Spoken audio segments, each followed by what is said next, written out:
falei da nossa convidada para o programa de hoje. Ela passou por momentos de decepção também, e principalmente decepção amorosa. Isso a fez andar por caminhos um pouco estranhos. Carol Malta passou a frequentar as baladas, se envolver com muitas pessoas e, na verdade, quando você se envolve com muitas pessoas, acaba também se envolvendo com pessoas erradas. Mas Deus tinha um plano para ela. Deus tinha uma nova história para ser escrita. Recebo agora, com muito carinho, minha irmã, minha querida amiga e companheira aqui de TV Rede Super, Carol Malta. Carol, boa noite, bem-vinda ao programa. Boa noite, que privilégio poder estar aqui. Pois pastor. é uma caminhada longa, né, Carol? Olha, aqui nos bastidores, há quantos anos, pastor? Olha, você falava de 16 anos. Aqui, né? deixa eu contar para você, é 17. É 17 Foi anos. em 2000. Eu Gente. ministrava com o senhor, ministrava louvor o senhor no culto de batismo. Logo depois do culto das 10 da manhã. Era isso mesmo. Foram muitos anos. Enquanto muita gente, na hora do almoço, a gente estava lá ministrando. E foram muitas verdade. almas para Jesus, né, pastor? Foram muitas. É um culto né? muito evangelístico, né? Muito, muito. Aliás, era uma Vamos oportunidade boa, né? Onde as pessoas convidavam os seus Isso. parentes, né? Para que pudessem participar do batismo e naquela participação aconteciam as conversões. Às vezes Era a pessoa realmente nunca tinha ido fantástico. numa igreja evangélica, né? E tinha a oportunidade. E aí sempre muitas conversões. Você sabe, pastor, que eu era back vocal. E aí o senhor, um dia no grupo de louvor, foi bem no início, eu estava lá ministrando e o líder, não sei se o senhor lembra do Leandro, tecladista, antigo de igreja também. Ele não colocou o teclado dele no centro ali, no templo. Falei com ele, você vai deixar o centro vazio? Falei, o pastor Vanderlei não vai gostar. Ele falou, não, pode deixar. Na hora que o senhor subiu, o senhor só falou assim, desceu com o microfone e falou, toma, pode ir ministrar. Pastor, até gaguejei. Mas a partir dali, eu me tornei a ministra do grupo. Olha como é que às vezes a gente não sabe o que pode acontecer na vida de uma pessoa. Pois é. E o pessoal diz que eu sou muito gente boa, né? Para não dizer o contrário. Você sempre me dei muito bem com o senhor. Eu sou muito chato. Não, é muito fácil dar bem comigo, entendeu? Mas às vezes também é muito fácil me achar muito chato. Comigo não tem meio termo não, Carol. Quando o senhor estava com fome, o senhor era um pouco mais bravo. Quando o senhor não estava com fome, o louvor aumentava. Mas Tá quando estava certo. com fome, o louvor é mais curto hoje, por favor. Aqui, vamos falar de uma Carol que Vamos. nem eu mesmo conheço? Pois é. Que história é essa, Carol? Coisa linda, né? Que Deus Olhando faz para com as você mulheres. assim, olhando para o Leozão, Pois é. dá para imaginar que esse casal tão abençoado, tão crente, tão bonito, fez caminhos tão diferentes? É verdade. Né, Como é que foi isso? Que decepção foi essa? Aonde abundou o pecado, superabundou a graça. É verdade. Né, eu comecei a namorar muito cedo. Eu namorei durante 7 anos. Aquele namoro do mundo, mas aquele namoro que o mundo diria certinho. Aquela menina. Mas eu tinha uma vida de namoro fora do casamento. Então, relação sexual, o que é o natural para o mundo. Mas para a gente que Natural, tem né? Cristo, Botando aspas, pro como você está mundo, fazendo. mas para né? nós que temos Cristo, não. Porque a gente sabe que o casamento é uma proteção que Deus nos dá para que a gente se torne uma só carne com alguém. É verdade. E nessa caminhada, eu namorei 7 anos e tal, e eu descobri que ele namorava uma moça junto comigo há 2 anos. E aí, quando eu descobri, eu falei, gente, mas como assim? E aí eu não descobri só essa moça, não. Eu descobri que ele namorava várias junto. E aí eu falei assim, homem não presta. A partir de agora, eu vou usar todos, achando que eu os usaria. Só que no fundo, né, pastor, a gente sabe que eu é que fui usada, né? Mas foi algo que foram 6 meses, eu digo de gandaia, porque eu não nasci numa casa com princípios, minha família sempre teve princípios, e eu comecei a querer ser uma coisa que eu não era para eu ser. E no fundo eu me ofendia. Então eu ficava com um, saía e tal. Não mexi com drogas porque eu já era muito, muito doida mesmo, não precisava de droga De não. certa forma, da minha vida para você já estava uma droga, né? Ah, já estava. Foi uma época onde eu trabalhava no estado, eu trabalhava com o governador na época, então eu tinha muito acesso a muitos locais, né? Então eu entrava e entrava, eu falo, eu levei muita gente para o inferno. Por isso que hoje o chamado de Deus para mim é saquear o inferno, é arrancar as almas perdidas. Agora, tem também uma passagem na sua vida que eu creio que de alguma forma deixou marcas, que foi a questão do relacionamento dos seus pais. Sim, meus pais se separaram, eu tinha 2 anos, né? E aí minha mãe chegou a se casar novamente. Meu pai, ele foi como pai, um excelente pai, uma referência de pai no sentido de cuidado. Pode não ter sido um bom marido, mas como pai, ele foi um pai presente. Mas divórcio nunca é algo Agora, como saudável. não existe ex-pai, não existe ex-filho, por que você usa a expressão no passado? Ele foi. Porque ele já faleceu. Então, ele faleceu muito novo, ele faleceu com 54 anos. Já tem mais de 10 anos que ele faleceu. E, assim, foi um infarto fulminante, algo muito rápido. Quer dizer, mesmo depois da separação, se eu estou entendendo, ele continuou cuidando de vocês. Sim, lá na minha casa funcionava, a minha mãe tentava administrar da seguinte maneira.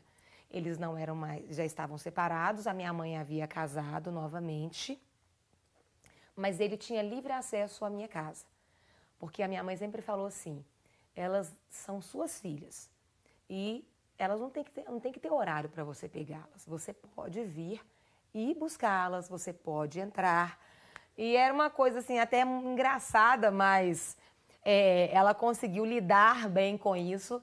Ele, né, na família não cristã, né, ainda. Então, assim, ele conhecia o meu padrasto. Então, ele entrava na minha casa, ele podia ir lá, não tinha aquela proibição. Então, a gente mantinha um relacionamento com ele. Então, ele levava para a escola, buscava.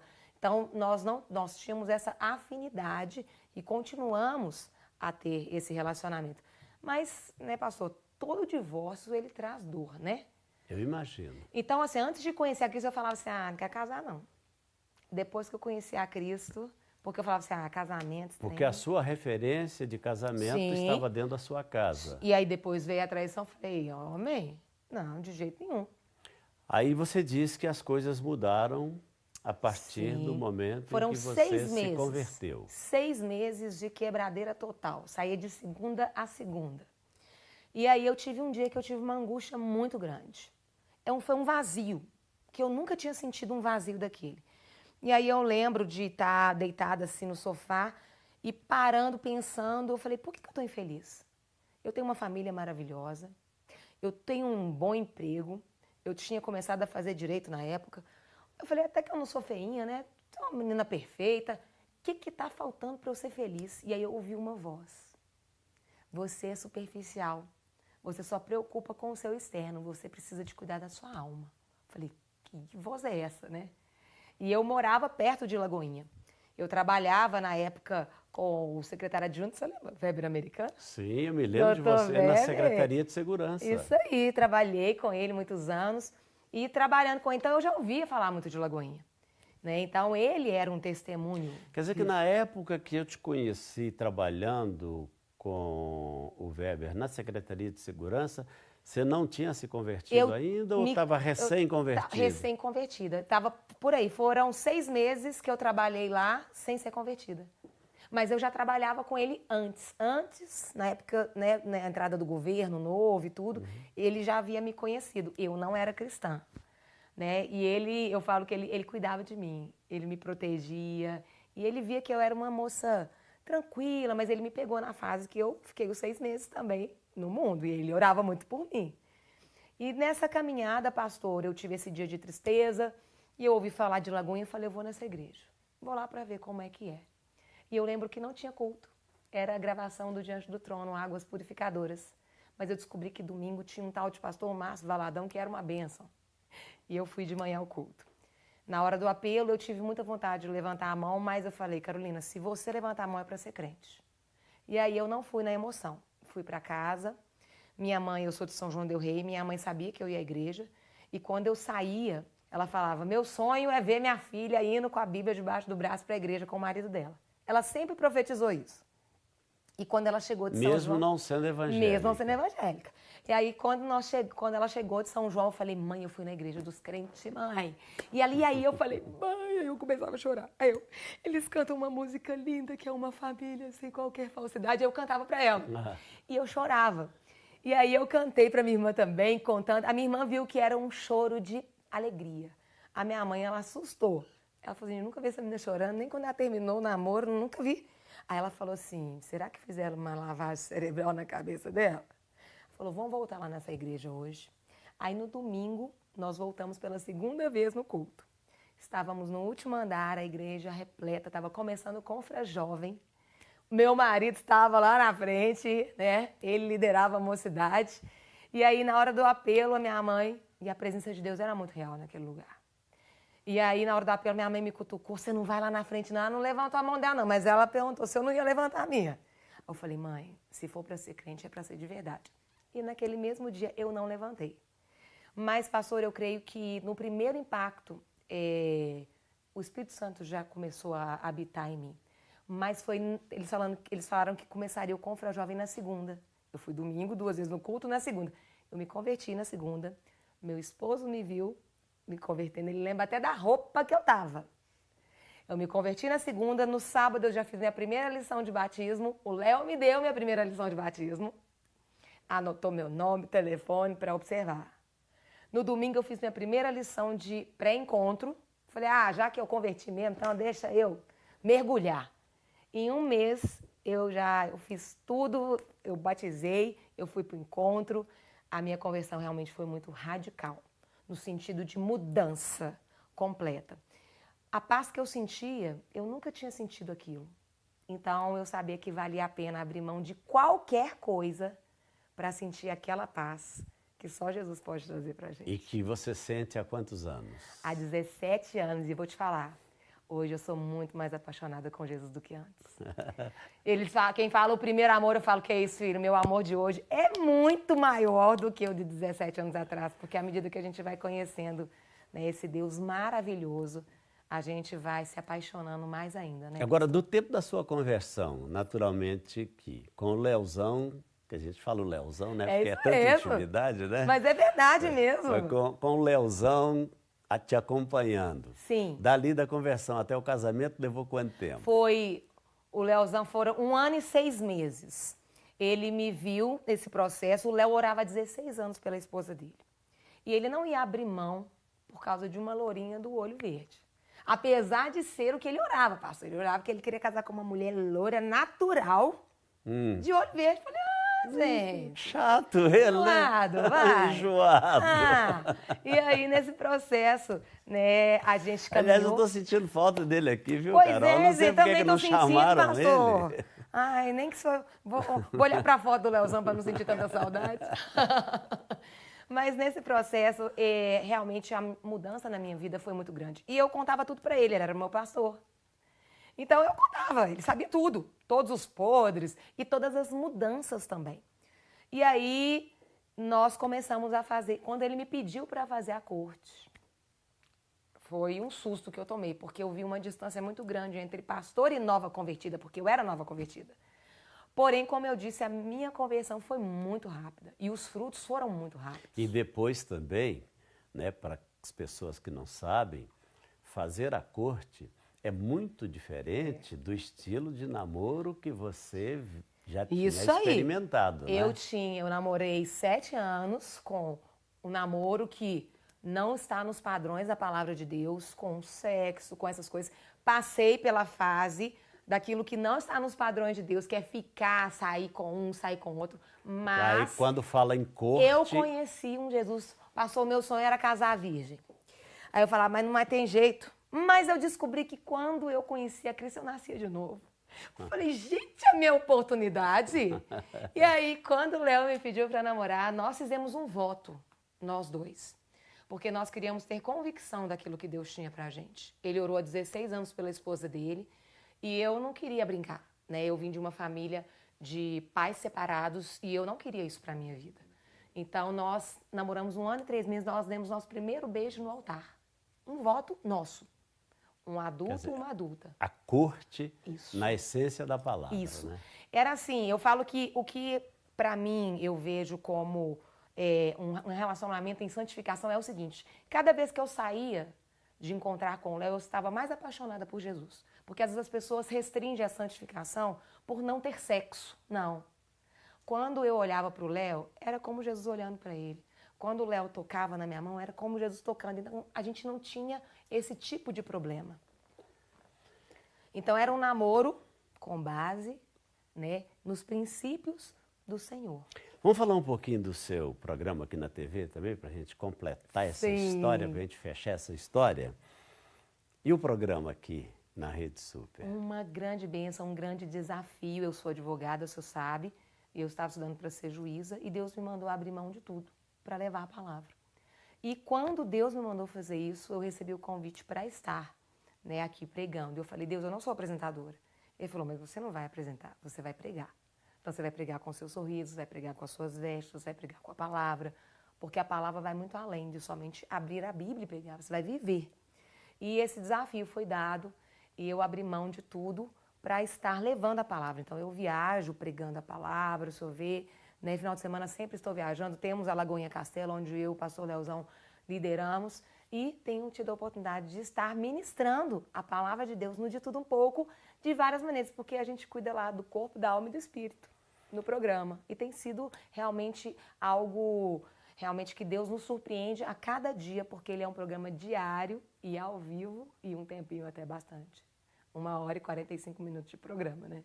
Ao vivo, realmente. Todo dia. É segunda, terça, grande quarta, desafio. Eu que já fiz programa ao vivo aqui por muito tempo, sei do tamanho do desafio que é fazer Tem um 4 programa. anos que eu já estou no De Tudo Um Pouco. E tem sido assim, uma porta onde a gente, o senhor sabe, com muito respeito, entra na casa das pessoas para levar realmente entretenimento, com conhecimento, com vida, com palavra de Deus. Quer dizer, o próprio nome do programa já define também o perfil do programa, né? Sim. Assuntos os mais variados. Desde política, tem momentos de devocional, cuidar do corpo, moda, alimentação, assuntos que estão acontecendo aí na mídia, né? Questões polêmicas também, levamos questões de princípios, assuntos teológicos, enfim. De tudo um pouco mesmo, pastor. De tudo um pouco. Você disse que o seu tempo também é ocupado em atender a uma agenda. Sim. Você faz uma agenda atendendo a convites. Sim. As pessoas que estão assistindo agora, que quiserem levar a Carol, leva o Leozão de brinde? Normalmente não, pastor. Normalmente ele não vai. Não, eu sempre Mas vou com as intercessoras. Como é que a pessoa faz? Ela pode entrar no meu site, que é carolmalta.com.br.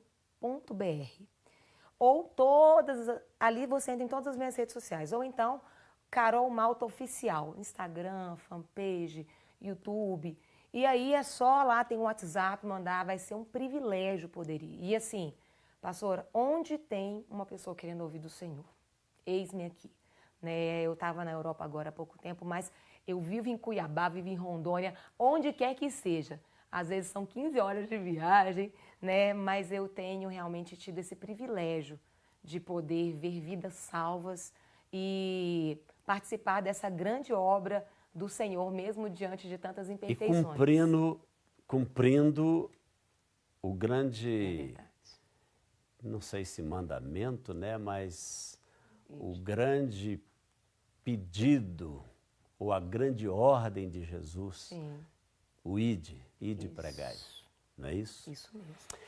Carol, queria ter mais tempo para a gente conversar, mas eu espero um dia ser convidado para ir no seu programa e a gente continua essa conversa, viu? Já deixa o convite aqui então, pastor. Está convidadíssimo para ir no nosso De Tudo Um Pouco. Obrigado por ter vindo, viu? O prazer é meu. Um grande beijo para a pastora Fátima, que eu amo muito. No início da minha convenção eu lembro de um chá na casa do Senhor, lá no salão de festas. E ela sempre foi uma referência de mulher, guerreira. Ela é, ela é. Que ela e as suas contar, filhas também. Viu? Um beijo para todos. Agora tem netinho? Tem? A família aumentou, família, né, a pastor? família cresceu. Glória a Deus. E está crescendo. Obrigado, viu, Carol? Obrigada. Deus te abençoe. Vamos orar, vamos falar com Deus? Se você puder e quiser, claro, coloque a sua mão sobre a minha. Vamos orar. Querido Pai Celestial, mais uma vez obrigado por este programa, obrigado pela vida da Carol, obrigado por tudo que o Senhor fez na vida dela e na história dela. Oramos também te pedindo que aqueles que oram comigo e que estão na expectativa de uma resposta, de um milagre, que o Senhor possa ir ao encontro deles agora, onde quer que estejam, em casa, no trabalho, no hospital, quem sabe numa prisão, não importa onde. Que a boa mão do Senhor possa alcançá-los e possa abençoá-los, trazendo a eles a resposta à oração que estão fazendo neste momento. Oramos, ó Deus, crendo que o Senhor nos ouviu e nos atendeu. No nome de Jesus. Amém, amém e amém.